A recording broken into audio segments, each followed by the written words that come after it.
વિષય વિજાગઢ ગામે નળ સે જળ યોજનાના ટાંકા લીકેજથી હજારો લીટર પાણીનો વેડફાટ, તંત્રની ઘોર બેદરકારી સામે ગ્રામજનોનો રોષે ભરાયા. દાહોદ તાલુકાના વિજાગઢ ગામે ઉનાળાની કાળઝાળ ગરમીમાં ગ્રામજનો પીવાના પાણી માટે વલખા મારી રહ્યા છે.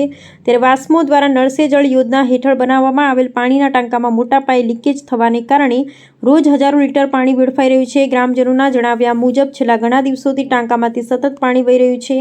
વારંવાર વાસ્મોના સ્થાનિક કર્મચારી, જવાબદાર અધિકારીઓને મૌખિક તથા લેખિત રજૂઆત કરવા છતાં આજ દિન સુધી કોઈપણ પ્રકારનું સમારકામ કરવામાં આવ્યું નથી. એક તરફ સરકાર હર ઘર જલના બણગા ફૂંકે છે, બીજી તરફ તંત્રની બેદરકારીથી કિંમતી પાણી ગટરમાં વહી રહ્યું છે.